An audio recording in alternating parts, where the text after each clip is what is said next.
Pesta Demokrasi tanggal 17 April 2019 tinggal menghitung hari. Di tengah banyaknya keluhan masyarakat mengenai permasalahan ibu kota, para calon anggota legislatif mulai berlomba-lomba mengumbar mimpi dan juga janji mereka demi mendapatkan bangku sebagai wakil rakyat. Namun wakil rakyat seperti apa yang kita butuhkan saat ini? Lahirlah sesosok yang kita sebut cahaya dari timur. Beliau adalah Muhammad Ilham Rifurio.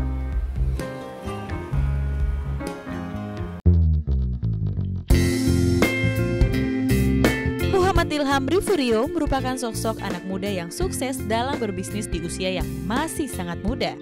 Pria kelahiran 22 September 1986 ini maju sebagai calon anggota legislatif DPRD DKI Jakarta melalui Partai Amanat Nasional di daerah pemilihan DKI Jakarta 4. Dengan siap memperjuangkan 12 program bekerja bersama dengan pemerintah Provinsi DKI Jakarta dan masyarakat Kecamatan Cakung, Matraman, Pulau Gadung. Ilham ingin berkontribusi lebih besar lagi untuk masyarakat jika nantinya terpilih menjadi wakil rakyat. Pro umat dan pro rakyat, itulah slogan yang Ilham perjuangkan untuk masyarakat Indonesia. Baik, saat ini saya sudah bersama dengan Muhammad Ilham Rifurio atau yang biasa kita akrab sapa dengan Bang Ilham yang merupakan calon anggota legislatif DPRD DKI Jakarta melalui Partai Amanat Nasional di Dapil DKI Jakarta 4. Ini dengan siap memperjuangkan program bekerja sama dengan pemerintah Provinsi DKI Jakarta dan masyarakat Kecamatan Cakung, Matraman dan juga Pulau Gadung. Apa kabar Bang Ilham? Alhamdulillah baik. Salaman dulu. Disehat-sehati. Sehat ya Bang? Kayaknya agak capek nih Bang. 6 bulan ya. 6 bulan kenapa ngapain nih Bang? Keluar masuk kampung, keluar masuk gang, nyerap aspirasi. Waktu yang panjang ya. Waktunya cukup panjang, 6 bulan dihabiskan benar-benar turun langsung gitu ya Bang? Turun ke masyarakat dari mulai jam 4 pagi sampai dengan jam 12 malam. Dari jam 4 pagi sampai? Jam 12 malam. Jam 12 malam, luar biasa. Kenapa sih Abang ini kan lelah gitu ya kalau misalkan dibilang ini 6 bulan waktu yang panjang. Happy sih. Tetap happy. Kenapa bisa happy Bang? Banyak hal yang selama ini kita nggak tahu, kita nggak paham, kita melihat semua baik-baik aja, tapi ternyata realitas di lapangannya nggak seperti apa yang kita pikir. Kayak hati ya Bang ya, mungkin wajah kelihatannya sumringah tapi hati menangis gitu. Ya wajah-wajah orang ibu kota lah ya. Tertarik untuk mencalonkan diri Abang menjadi anggota legislatif? Gini, kita melihat secara garis besar bahwa kemacetan, pengangguran, banjir, nggak usah jauh-jauh kita lihat di TV, sekeliling kita pun itu terjadi. Betul.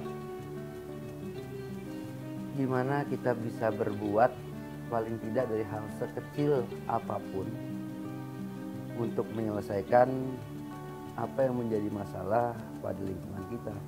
Akan tetapi kembali lagi, kalau kita tidak mempunyai kemampuan atau tidak ada di dalam sana, tentunya apa yang dapat dilakukan sangatlah terbatas. Baik, langsung nih Bang ya, pertanyaan pertama dari saya ini pasti masalah kemacetan. Yang selalu nggak selalu ya, orang ini pasti merasakan, sehari-hari saya pun merasakan. Kalau iklan Jakarta isinya mobil macet. Mobil macet, mobil berhenti Bang mobil macetnya. Berhenti. Parkir mobilnya parkir. Kalau Abang sendiri programnya bagaimana Bang terkait dengan masalah kemacetan? Untuk masalah macet, saya mungkin bicara untuk Cakung, Matraman, Pulau Gadung dulu ya. Karena itu yang merupakan daerah pemilihan yang saya wakili. Betul. Saya bertanggung jawab akan amanah itu. Kalau kita bicara macet, kita nggak hanya bisa bicara macet, kita yang mengalami, merasakan, dan kita tahu. Kalau untuk Cakung, kita bicara titik kemacetannya di mana aja sih di Cakung.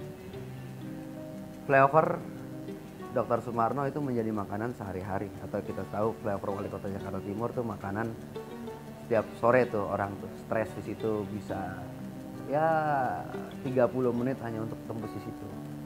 Lalu Ngurah Rai, Gusti Ngurah Rai itu setiap pagi. Itu setiap pagi, arah baliknya juga seperti itu.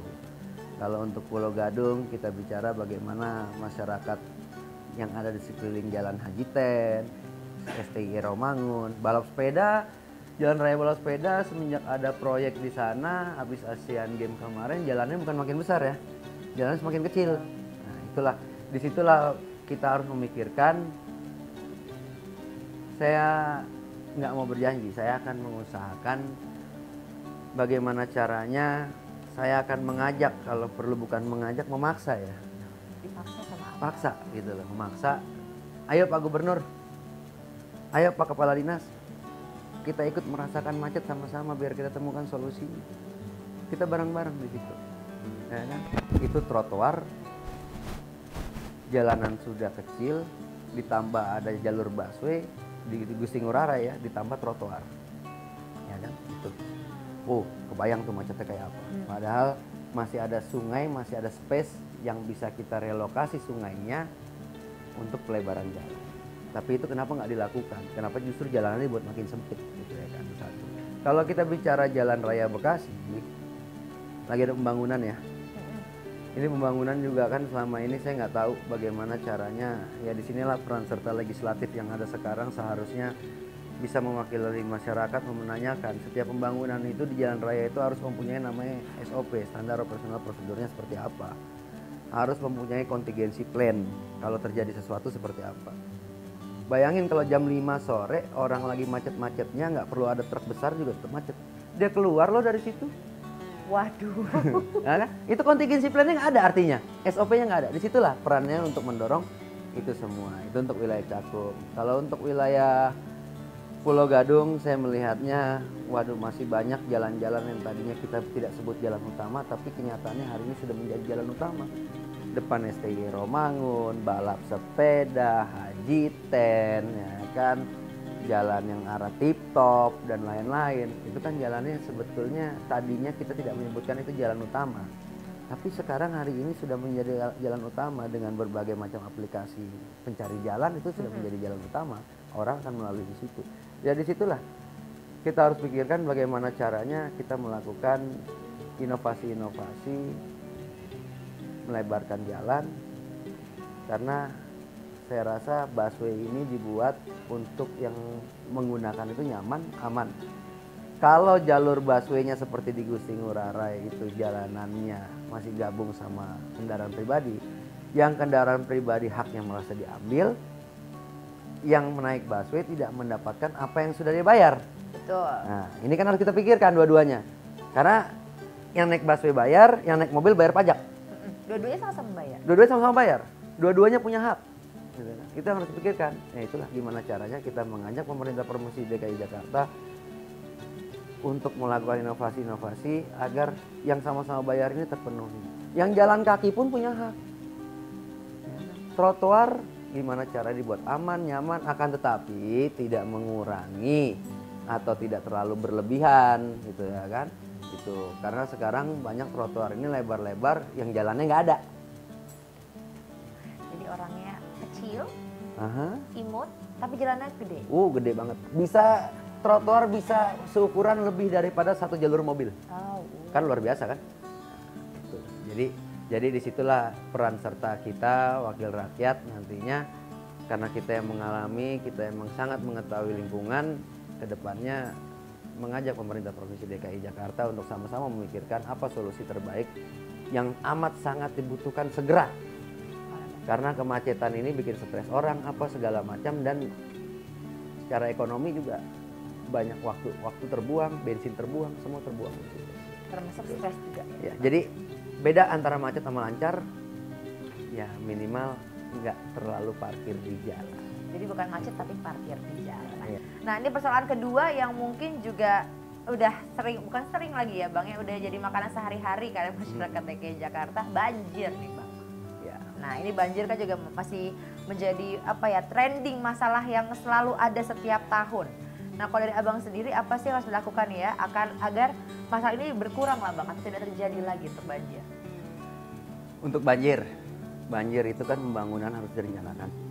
Terlalu banyak developer sekarang ngebangun, perencanaannya taunya bangun rumah, drainasenya nggak dipikirin.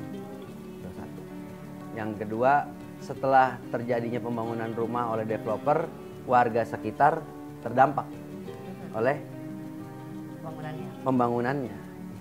Jadi Terkait dengan banjir, ya kita kalau kita bilang mengulang itu udah nggak mungkin sekarang, ya, kan? Udah nggak mungkin. Tapi yang kita bilang adalah restrukturisasi saluran drainase. Itu. Ya sekarang banjir sama genangan udah repot bedainnya. Itu karena genangannya juga tinggi banjir gitu ya Bang? genangannya juga sepaha ya kan. Banjir kalau bagi masyarakat Jakarta banjir itu sepinggang kali ya. Sepinggang. Kalau semata kaki itu belum banjir, baru genangan. Oke. Gitu ya kan. Nah gimana caranya kalaupun sampai terjadi genangan, ya surutnya bisa cepat. Gitu ya kan. Ya itu kembali lagi balik ke drainase, hulu hilirnya harus dirapikan semuanya. Peran serta masyarakat tentunya untuk menyampaikan bahwa karena masyarakat yang setiap hari tinggal di sana, di tempat itu masyarakat yang lebih paham seperti apa drainasenya di sana, ya nanti kita sama-sama untuk perjuangkan itu. Oke, jadi bersama-sama juga ya Bang ya. Kalau udah ngomongin banjir, pasti akan berkaitan juga dengan masalah kesehatan. Ya. Ini saling berkaitan nih Bang nih ya, kalau banjir sama kesehatan. Ini pasti masyarakat saat ini inginnya tuh pelayanan kesehatannya itu punya kualitas yang baik untuk mereka dapatkan Bang. Kalau dari program Abang sendiri, apa sih yang agar apa ya keinginan masyarakat ini terpenuhi gitu Bang? Gini, kalau kita flashback lagi ke belakang pada saat ribut-ribut trotoar, masyarakat awam jadi paham bahwa DKI Jakarta itu punya anggaran 77 triliun setiap tahunnya. 77 triliun itu untuk hanya Jakarta itu udah wow, luar biasa banget. Harusnya apa aja bisa dibikin. Pelayanan kesehatan yang baik itu adalah pelayanan kesehatan yang hadir di masyarakat, di tengah-tengah masyarakat, bukan masyarakat yang harus hadir ke pelayanan kesehatan.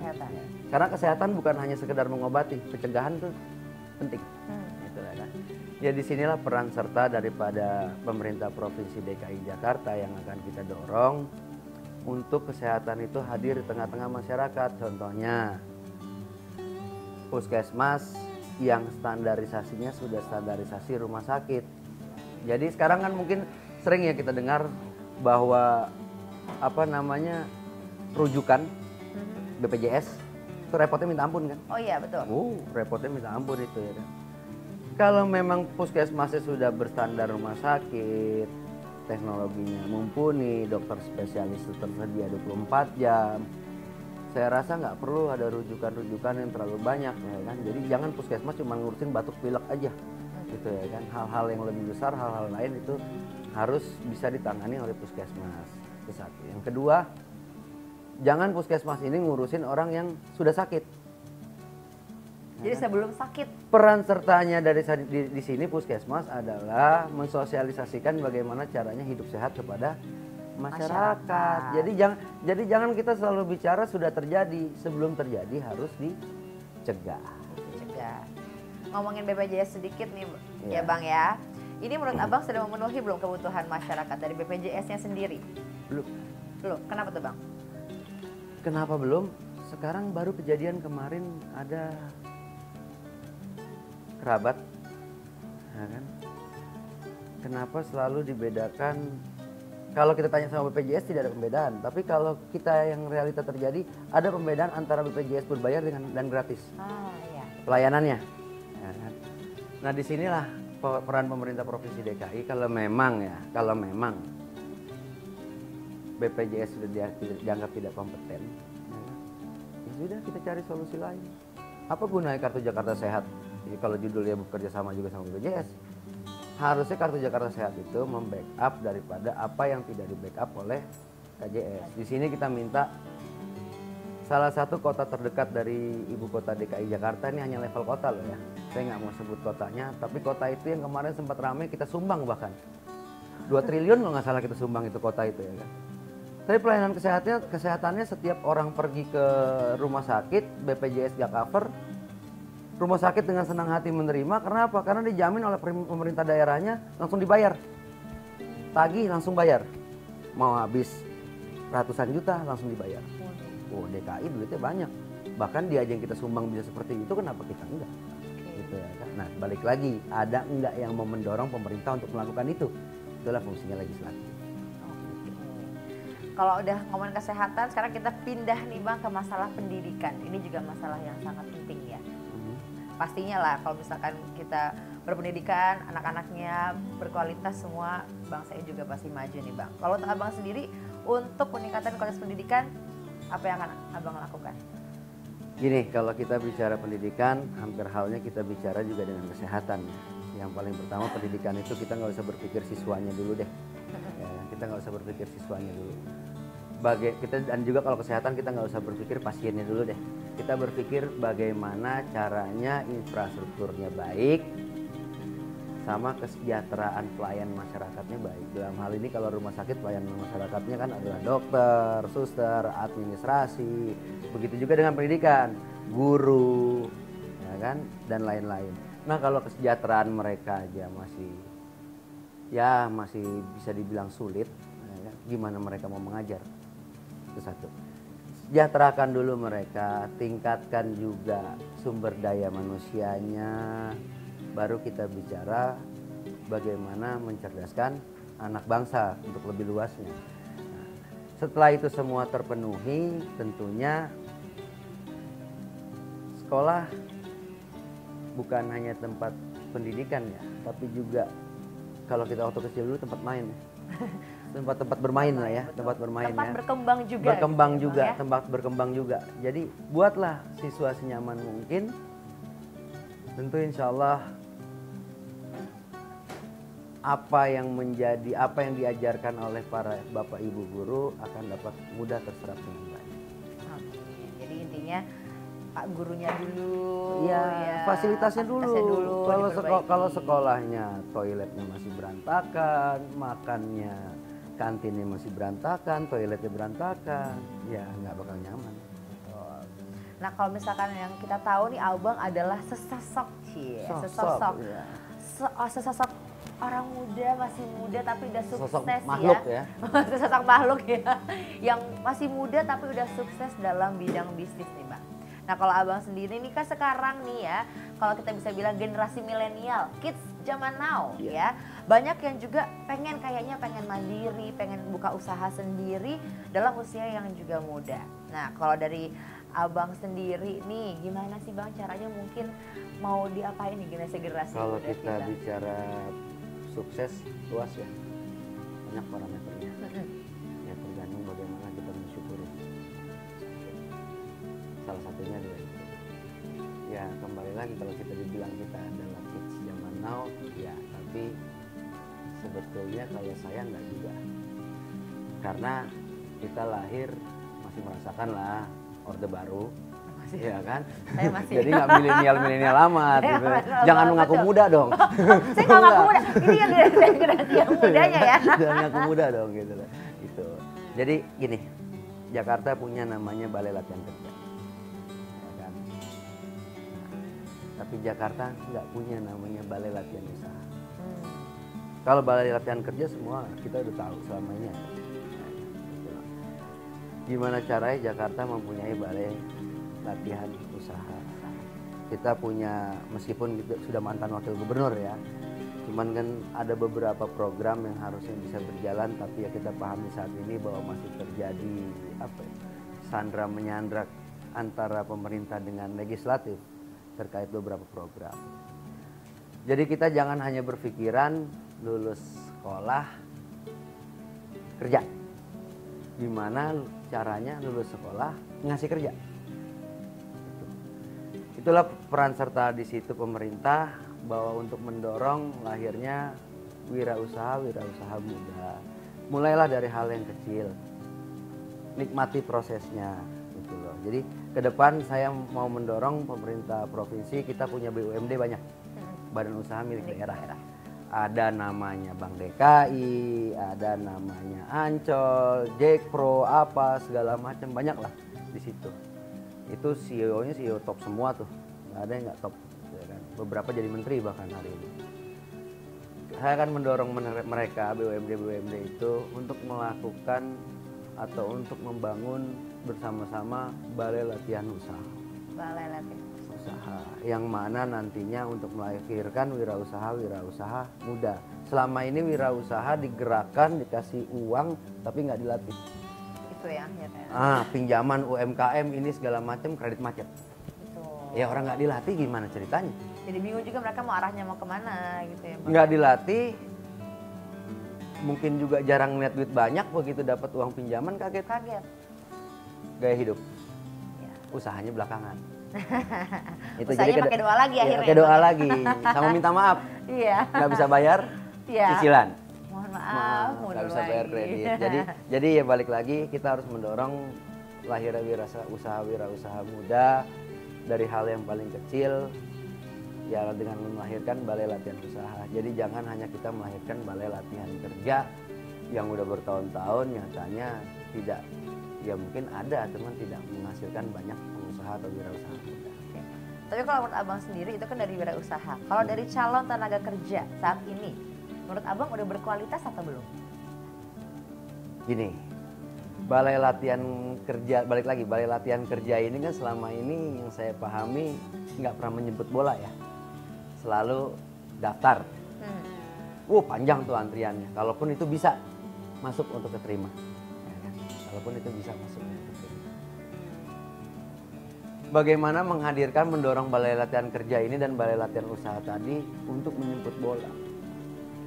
Gitu. Diperbanyak fasilitasnya, jemput bola, ya kan. Jadi nggak hanya kita selalu menghasilkan tenaga kerja yang cukup pintar di sekolah. Pintar di sekolah belum tentu pintar di dunia kerja. Itu. Jadi disinilah kehadiran balai latihan kerja untuk menjemput bola. Bagaimana caranya tenaga kerja, adik-adik generasi milenial dipanggil adik. Ya kan, yang baru lulus, ya kan, baik SMA atau perguruan tinggi, itu diajak, ayo kita latihan usaha, ayo kita latihan kerja, ya kan. Jadi minimal dia juga setelah dia melalui balai latihan usaha atau balai latihan kerja, ya kan. Kalau untuk yang balai latihan usaha dia mempunyai nilai jual terkait usahanya, ya, karena dia sudah dilatih. Dan kalaupun dia sudah melalui balai latihan kerja, dia punya nilai jual terkait kemampuannya, ya kan, di mana tempat dia akan melamar. Itu satu. Yang kedua, balai latihan kerja ini harus juga menjadi penyalur. Ya, mencarikan juga gitu ya. Carikan sesuai bidangnya. Jangan orang udah dilatih, selesai pulang tidur. Ya nggak akan jadi apa-apa juga dia. 1 bulan, 2 bulan, 3 bulan ya selesai, lupa lagi apa yang udah dilatih. Udah dilatih. Jadi ya carikan juga. Jadi jangan cuma menampung, tapi juga mendistribusikan. Carikan juga kesempatan lain ya. Carikan kesempatan. Banyak kesempatan di Jakarta. Buktinya orang dari daerah banyak ke Jakarta kok cari kerja. Kenapa orang Jakarta nggak bisa cari kerja di Jakarta sendiri? Oke. Nah selanjutnya nih Bang ya, kalau menurut Abang nih bagaimana dengan program pembangunan fasilitas masjid dan musola untuk kegiatan majelis taklim dan juga pemudaan atau Karang Taruna? Ini kayaknya udah jarang terdengar nih Bang, Karang Taruna. Di dekat rumah saya aja udah jarang, nggak ada Karang Tarunanya. Padahal saya mau daftar loh Bang. Ya kenapa nggak daftar? Udah nggak muda lagi kan Bang? Ya, kan batasnya 40 tahun. Oh saya masih jauh dari Undang-undangnya itu. batasnya 40 tahun. Udah 41 ya? Saya kebetulan tahun depan 45. Oh, jadi gini, ya kan, untuk majelis taklim, fasilitas masjid dan lain-lain itu adalah tanggung jawab daripada pemerintah provinsi DKI Jakarta. Ada juga yang bermasalah bahwa masjid itu wakaf atau apa, tapi wakafnya belum diserahkan kepada pemerintah provinsi DKI Jakarta. Gitu. Nah, disinilah peran serta pemerintah, kita akan mendorong balik lagi, ya kan. Semua itu kalau bukan nggak ada legislatif yang sekelilingnya, tidak akan pernah ada yang bisa mendorong pemerintah untuk melakukan itu. Karena pemerintah hanya melihat Jakarta itu ya skupnya ya. Jakarta mana sih orang tahunya? Monas ya. Nah, kan? Padahal kan Jakarta nggak. Kira terluas. Luas. Jakarta Timurnya 10 kecamatan. Oh. Itu. Baru timur. Kecamatan Cakung itu kalau kita bicara di Sulawesi 2 kabupaten. 1 kecamatan Cakung. Jadi balik lagi di sini gimana caranya, ya kan, untuk dana-dana sosial, pembangunan masjid, fasilitas majelis taklim. Kita selalu bicara hari ini, kita hanya bicara ngebangun masjid. Tapi pemerintah tidak pernah memikirkan bagaimana caranya memakmurkan masjid, memakmurkan musola, memakmurkan majelis taklim. Ambil contoh yang saya temui ya, di lapangan, umumlah para caleg juga yang lain menemui. Setiap masuk ke majelis taklim selalu bicara sound portable kita rusak. Ya kan? Sambil minum boleh nih Bang ya? Boleh. Lanjut. Sound portable kita rusak, rebana kita nggak ada, ini itu segala macam. Aduh, kalau saya melihatnya sebetulnya itu anggaran yang sangat amatlah kecil kalau pemerintah bisa membiayai itu semua. Gitu loh. Karena pencegahan dini dari kejahatan itu adanya di tingkat lingkungan paling bawah. Gitu loh. Jadi kalau digiatkan taklimnya, digiatkan musolanya, digiatkan masjidnya, kegiatan-kegiatan keagamaan yang positif, insya Allah menghasilkan masyarakat-masyarakat yang produktif. Itu satu. Terkait juga dengan Karang Taruna. Ini agak pelik ya makin kesini masalahnya Karang Taruna ya. Karena yang tua nggak mau dibilang tua, yang muda belum dipercaya. Iya. Ya kan? Itu. Ambil contoh 17 Agustusan. Udah ada Karang Taruna. Orang tua masih begadang di situ jagain Dari orang dulu muda. saya kayak gitu. Nah, artinya kan peran sertanya memang mesti kita yang mendorong, ya kan? Mendorong bahwa berbuatlah, itulah. Yang sudah berumur juga berikanlah kesempatan buat yang muda. Karena Karang Taruna ini tempatnya anak muda, Betul. ya kan? Itu. Jangan Karang Taruna kerja masih ditongkrong, masih ini segala macam. Oh, kegiatannya banyak Karang Taruna. Beberapa daerah Karang Tarunanya aktif. Itu satu. Yang kedua ya efek medsos juga, gadget. Asik sama gadget, lupa sosialisasi sama lingkungan. Nggak mau ikut Karang Taruna. Nggak mau karena ikut udah Karang ngerasa Taruna, keren di udah ngerasa Instagram. keren di Instagram. Baru sedikit bikin kegiatan, Cekrek. ya kan? Kan generasi cekrek Bang. Ya itu. Tinggalan kita menegara lain kok terus-terusan begitu. Atau mungkin bikin Instagram tentang Karang Taruna mana gitu ya, Instagram Karang Udah Taruna. ada beberapa. Oh, udah ada ya Bang Udah ya? ada beberapa.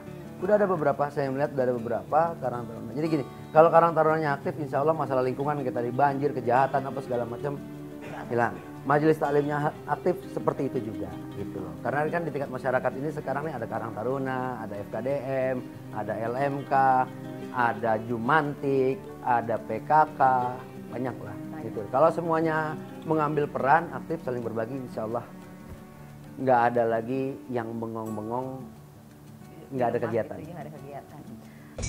Ustadz, kini banyak pilihan dan banyak orang bingung tentang partai mana yang pas untuk dipilih, Ustadz. Bertengkarlah mereka masalah miras nih di parlemen sana. Yang tersumbat uncungnya kena duit tuh habis semua, tak bisa ngomong. Ini yang ngomong orang parlemen tuh langsung. Cuman dua yang mempertahankan kasus khamar miras. Siapa yang bertahan? PKS sama PAN. Itu real aja, langsung aja. Mana yang amar ma'ruf nahi mungkar di parlemen itu pilih. So banyak pikir. Yes. Kalau ini mungkin yang kita bisa bilang kadang-kadang terlupakan atau bahkan kita tidak mau peduli ya Bang. Yaitu adalah kaum disabilitas dan juga lansia. Saya contoh aja nih, saya bilang yang nggak peduli adalah kalau misalkan kita ngelihat mereka beraktivitas atau mungkin kita udah punya di Transjakarta atau di kereta tempat-tempat khusus mereka gitu ya, disabilitas maupun lansia. Tapi banyak juga orang yang nggak peduli sama mereka, duduk aja gitu, pura-pura tidur, pura-pura nggak tahu gitu ya Bang ya. Padahal itu tempatnya mereka. Kalau dari Abang sendiri nanti bagaimana nih Abang untuk mempermudah kaum disabilitas maupun lansia untuk beraktivitas di ibu kota DKI Jakarta? Itu tadi yang dibilang disediakan itu kan kayak di kereta, di mana. Itu di keretanya kan? Iya di keretanya. Di busway juga di busway-nya kan? Betul. Pernah terpikir nggak sama kita bagaimana caranya kaum disabilitas saudara kita ini dan orang tua kita yang sudah usia lanjut untuk menuju ke sana? Pernah ngeliat dong halte busway yang ada di Sudirman, bagaimana halte busway? Curam bener. Jauh. Kebayang nggak tuh kalau Iya. orang umur 60 tahun, 70 tahun musim hujan suruh jalan di situ, kepleset nggak kira-kira? Nah, kan gitu. Nah, jadi aksesnya yang perlu dipikirkan. Bagaimana caranya kaum disabilitas ini untuk menuju ke sana? Jangan hanya dipikirkan fasilitas yang akan digunakan, tapi bagaimana caranya dia menuju ke tempat fasilitas yang akan digunakan. Seperti lift. Sekarang kalau kita bicara JPO banyak, ada nggak liftnya? Cuma satu di sini, begitu Pak Anies jadi gubernur dibangun JPO pakai lift. Jembatan penyeberangan orang pakai lift untuk lansia dan disabilitas. Nah, itu perlu diperbanyak. Ya kan? Pasar tradisional, masa yang udah lanjut usia nggak boleh ke pasar, yang udah disabilitas nggak boleh ke pasar, ya kan? Gimana pasar tradisional? Gimana caranya dibangun pasar tradisional yang ramah untuk kaum disabilitas, yang ramah untuk orang tua kita yang udah usia lanjut. Jadi jangan hanya kita memikirkan di busway udah disediakan kursi untuk disabilitas tapi masih didudukin orang gitu ya kan. Nah, itu bukan itu hanya masalah disiplin aja ya. Tapi untuk mereka ini menuju ke sana itu PR yang jauh lebih besar yang perlu dipikirkan. Banyak ya yang harus dipikirkan. Banyak ya. Jadi kita hanya jangan sekedar membangun tapi kita perencanaan pembangunan harus jelas. Nah, Abang udah ngomongin perencanaan pembangunan nih. Kalau Abang ngomongin soal itu nih, bagaimana sih Bang perencanaan pembangunan agar hasilnya ini sesuai dengan kebutuhan masyarakat, terutama di lingkungannya dulu, Bang? Bayar PBB nggak di rumah? Gimana, Pak? Bayar PBB nggak? Bapak saya kayaknya mikir, gimana tuh Bang? Semua orang pasti membayar PBB ya. Dan semua orang di Jakarta baik kaum menengah, kaum atas, ini mempunyai hak yang sama karena sama-sama bayar PBB. Nah disinilah peran serta kemarin sempat digalakan namanya Musrembang, musyawarah rencana pembangunan daerah, yaitu tingkat lingkungan di tingkat RW ya, RT RW ya. Akan tetapi pelaksanaannya pada saat sampai di pembahasan tingkat kelurahan ngajuin 10, yang di ACC 1. Jauh ya? Jauh. Orang saya sendiri kaget. Saya bilang ya kan, nggak apa-apa lah Pak, kalau 10 kan yang di ACC 5 apa 8 kan masih mending. Apaan Pak, dari 10 di ACC 1 kok katanya kan? Hah? Saya bilang 1. Iya 1. Nah disinilah peran serta legislatif untuk mengawal musrembang tadi supaya hak-hak masyarakat itu terpenuhi. Jadi gimana nggak banjir, gimana nggak drainase berantakan apa segala macam. Tiap rapat tiap tahun ditulis tuh banjir, sampah, ini itu segala macam. Cuman ACC-nya realisasinya enggak. Di situ peran sertanya anggota legislatif untuk mendorong atau menjaga program-program yang diusulkan oleh masyarakat dari tingkat RT, RW itu dapat terpenuhi. Kita nggak bisa janji 100%, tapi paling nggak 50%-nya lah tercapai. Gitu. Saya mau sekarang balik lagi. Gubernur sama wakil gubernur tinggal mana? Gubernur. Presiden sama wakil presiden? Rakyat sama wakil rakyat? Rakyat. Nah, disitulah kalau kita sudah mau menjadi wakil rakyat, tentunya ya kita mewakili seluruh rakyat. Jangan kita sudah jadi wakil rakyat, kita dilayani oleh rakyat. Nggak gitu. Jadi menurut Abang sendiri ini sebenarnya mana sih yang paling sulit diwujudkan? Atau mungkin Abang punya mimpi yang besar nggak untuk Ibu Kota DKI Jakarta? Kalau saya melihat dari semua tadi pertanyaan atau dari program-program saya melihat nggak ada yang sulit. Insya Allah nggak ada yang sulit karena kita kerja bersama, itu satu. Yang kedua, itu sudah dilakukan tiap tahun. Saya tidak mengatakan itu belum dilakukan. Itu sudah dilakukan kok, pelebaran jalan, ini, itu, segala macam, perbenahan drainase. Tapi memang tempat-tempatnya tidak menyebar. Hanya kita pikirkan selama ini pusat kota, bahwa Jakarta itu kita tidak hanya berbicara pusat kota. Gitu loh. Ada mimpi saya yang jauh lebih besar sebetulnya dari itu semua, akan tetapi saya nggak pesimis, saya optimis, cuma memang agak berat. Tapi alhamdulillah syukur sekarang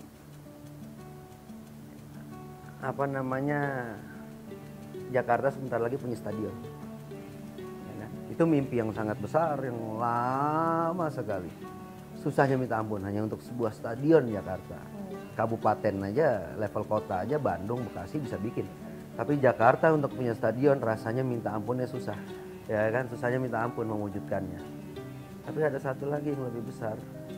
Yang sama halnya kayaknya sulitnya dengan mewujudkan sebuah stadion. Hari ini Jakarta kalah sama yang namanya Subang. Hari ini Jakarta kalah sama yang namanya Tasik. Jakarta nggak punya sirkuit. Wah, sirkuit. Jakarta nggak punya sirkuit. Hari ini Jakarta nggak punya sirkuit. Kalau kita bicara ugal-ugalan di jalan, balap liar, apa segala macam. Saya lahir dari jalanan. Saya tahu bagaimana kehidupan malam jalanan, bagaimana bikers, apa dan satu dan lain hal. Baru sekarang aja sih ada yang namanya kejahatan apa segala macam. Kalau yang aslinya bikers tuh kita nggak bicara kejahatan, kita bicara persaudaraan. Ya disinilah peran serta masyarakat. Artinya nggak usahlah kita bikin sirkuit deh. Kita buatkan aja ruang terbuka, aspal yang baik, bukan nggak gede-gede, cuma 500 meter kali 500 meter. Di situ bisa ada drag race, di situ bisa ada drag bike, di situ bisa ada road race, slalom, drifting. Di situ juga bisa dipakai nantinya untuk acara panggung hiburan, apa segala macam. Dan itu juga menjadi pendapatan daerah nantinya. Cuman hari ini nggak ada yang berani menyuarakan itu. Tapi giliran ada kebut-kebutan di jalan, semua teriak. Adik-adik ya, kalau saya nyebut adik-adik ya, karena kan zaman saya tahun 90 sampai 2000 ya. Adik-adik saya itu setahun itu bisa ada 2-3 meninggal di jalan. Karena apa? Balap liar. Balap liar. Tapi satu perlu diingat, balap liar sekarang ini, dunia otomotif hari ini sudah menjadi penggerak ekonomi, bukan lagi sekedar hobi. Ada berapa mekanik di situ, ada beberapa pembalap liar di situ, ada berapa penonton di situ yang menggantungkan hidupnya. Di belakang mereka ada keluarga, mereka cari makan di situ. Sediakanlah fasilitas untuk mereka. Itu mimpi besar saya. Itu mimpi. Itu yang akan disuarakan ya Bang ya? Salah satunya itu yang akan disuarakan. Tapi saya bukannya pesimis, saya optimis, tapi rasanya memang agak sedikit berat. Gitu ya kan. Butuh perjuangan. Oke Bang, pertanyaan terakhir nih ya Bang ya. Gimana sih Abang melihat pemilu kali ini di tengah maraknya yang namanya money politik pada setiap pemilu nih Bang? Waduh. Aduh. Pertanyaan terakhir tapi berat ya Bang? 5 detik ya. 5 detik. Perlu dipikirkan. Ini ya, money politik dari tahun ke tahun. Itu yang bikin KPK nggak berhenti kerja. Karena kenapa? Ada biaya besar yang keluar yang dipikirkan oleh orang-orang itu harus dikembalikan. Jadi gini, jabatan politik, jabatan atau apapun itu, wakil rakyat, gubernur, presiden, atau jabatan BUMN yang baru-baru ini marak, itu semua amanah dari Allah. Kalau pemilihan itu amanah dari Allah yang diturunkan kepada masyarakat melalui para pemilih. Saya dari awal, jujur, saya selalu katakan, banyaklah berapa bulan ini terjadi. Pak Ilham, nggak sosialisasi. Sosialisasi. Datang dong ke tempat saya. Ya udah nanti saya datang. Cuma 50.000 rupiah ya Pak per orang. Waduh. Untuk sosialisasi. Bayangin kalau 50.000 rupiah 100 orang 5 juta sehari, 10 titik 50 juta sehari. 50.000 rupiah seorang. Saya jawab apa? Cari restoran yang paling mahal. Kita makan di situ. Makan sebanyak-banyaknya, tapi tidak akan pernah saya beli yang namanya pertemuan dengan masyarakat. Tidak akan pernah saya beli yang namanya suara masyarakat. Karena suara masyarakat bukan untuk diperjualbelikan. Silakan yang lain lakukan itu, saya tidak akan melakukan. Insya Allah itu. Karena kenapa? Balik lagi, saya tetap berpegang teguh bahwa amanah itu datangnya dari Allah. Kalau memang Allah menakdirkan saya untuk jadi, insya Allah saya akan jadi. Tapi saya tidak akan pernah membeli suara masyarakat yang juga merupakan saudara-saudara saya sendiri. Insya Allah. Pokoknya sukses ya Bang ya. Insya Allah, amin, amin. Mohon doa selalu. Terima kasih. Bang Ilham, itu dia tadi perbincangan saya dengan Muhammad Ilham Rifurio selaku calon anggota legislatif DPRD Provinsi DKI Jakarta dari Partai Amanat Nasional untuk Dapil DKI Jakarta 4. Muda, beda, dan berbahaya. Dia adalah jawaban untuk masyarakat Cakung, Matraman, dan Pulau Gadung. Pro umat dan pro rakyat, itulah slogan yang Bang Ilham perjuangkan untuk masyarakat Indonesia. Saya terima kasih Abang atas waktu dan juga penjelasannya. Saya Wulan Juliani pamit. Sampai jumpa.